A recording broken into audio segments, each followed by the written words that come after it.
Now, first of all, this is universal. Even a person born blind emotes the same way as you or I, even if they're born blind. So this is hardwired into the brain. I also know it's universal because I've done research in more than 30 countries. I've spoken in more than 25 countries. I've traveled in over 65 countries in my lifetime. So I have seen its universality. The second thing is it's spontaneous. A lot of times people filter what they say. You get into an employee situation and, will the truth come out? Well, the face is the only place in the body where the muscles attach right to the skin. It is quick, real-time, unfiltered data. It can tell you what is going on. And the third thing is it's abundant.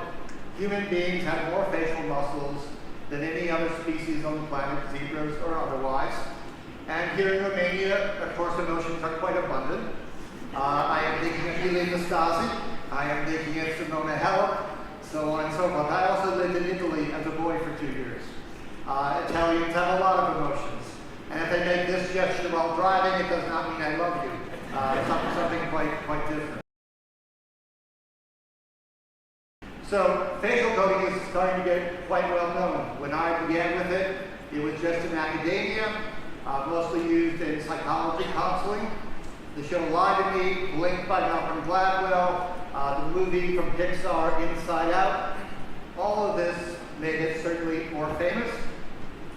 But I am here today to tell you that facial coding and its predecessor, facial recognition, is going to be one of the most significant things that happens on the planet within the next 10 years.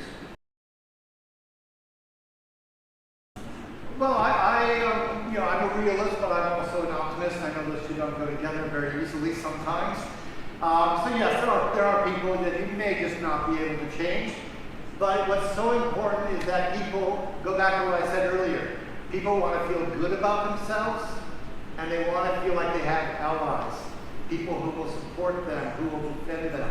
And I think that's really fundamental. So there was a study in America, and they looked at feedback between a boss, a leader, and an employee. And the really key thing is you want a ratio of about 5 to 1. You want 5 positive comments to every time you make a negative comment.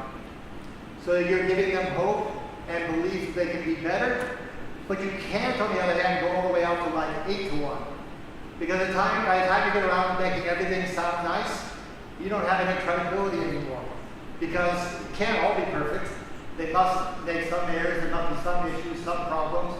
So you want to be optimistic, you want to be supportive, but you don't want to pretend like it's all just absolutely rosy. But if you've never been lied to in life, congratulations. You are either extremely lucky or you are not paying attention. People are slippery, words are slippery. We spin, we deflect, we hint and hold back. The truth is that we are not truth tellers. Human beings want to feel good about themselves, and they want to attract allies.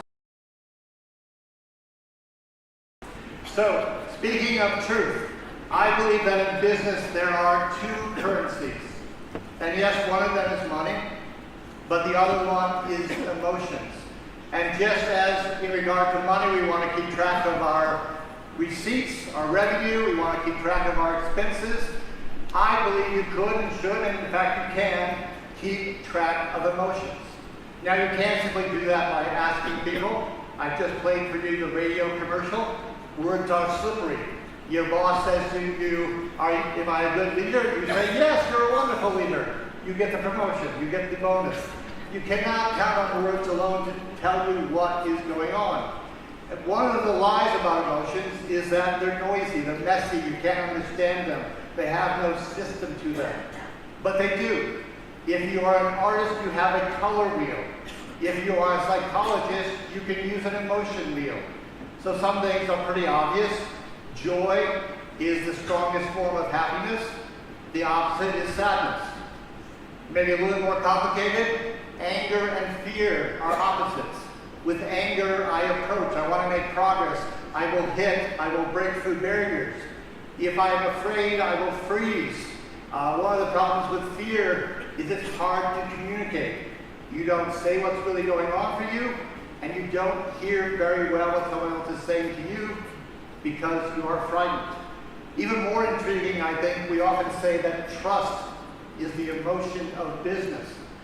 Well, emotionally, what's the opposite of that? Disgust and contempt. I don't trust you, I don't respect you, I back off from you. So all of these different emotions have signals. They can be caused, triggered by things. You can try to work and understand your emotions. They are not something that's lockstep. But it is true we have emotions. They change us physically. They often drive outcomes for you as leaders, as HR directors, and for the employees involved. That absolutely happens.